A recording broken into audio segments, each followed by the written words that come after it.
আগামী মাসে 2026 বিশ্বকাপের বাছাই পর্বের ম্যাচ হিসাবে দুটি ম্যাচ খেলবে ব্রাজিল, যেখানে 7 তারিখ ইকুয়েডর ও 11 তারিখ প্যারাগুয়ের বিপক্ষে মাঠে নামবে ব্রাজিল। 2023 সালে বিশ্বকাপ বাছাই পর্বের ম্যাচে উরুগুয়ের বিপক্ষে বাঁ হাঁটুর লিগামেন্ট ছিঁড়ে গিয়েছিল নেইমার জুনিয়রের।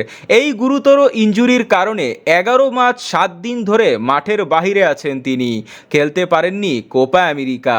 ব্রাজিলের অবস্থা এতটাই খারাপ হয়ে যায় যে তারা কি 2026 বিশ্বকাপ খেলতে পারবে কিনা তা নিয়ে রয়েছে সংশয়। আশা ছিল সামনের দুই বাছাই পর্বের ম্যাচে দলে ফিরবেন নেইমার জুনিয়র, তবে সব আশাকে নিরাশা করে আগামী দুই বাছাই পর্বের ম্যাচের জন্য 23 সদস্যের দল ঘোষণা করেছে ব্রাজিল ফুটবল ফেডারেশন CBF, যেখানে 7 জন ব্রাজিল লিগ থেকে ও 17 জন ইউরোপ থেকে সুযোগ পেয়েছে।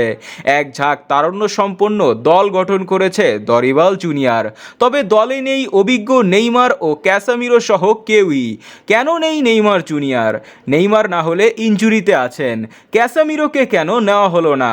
এমন নানান তোপের মুখে পড়তে হয় দরিবাল জুনিয়রকে। তবে অবশেষে নেইমারকে নিয়ে মুখ খুললেন দরিবাল জুনিয়র।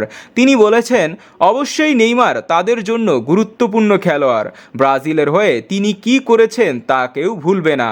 তবে নেইমার এখনও পুরোপুরি ম্যাচের জন্য ফিট নয়, তার ফিট হতে আরও 1 মাস সময় লাগবে। আর যেখানে 1 মাস ফিরতেই সময় লাগবে, সেখানে মাত্র 16 দিনে কিভাবে স্কোয়াডে নেবেন তিনি? তবে ক্যাসামিরোকে নিয়ে কিছু বলেননি তিনি।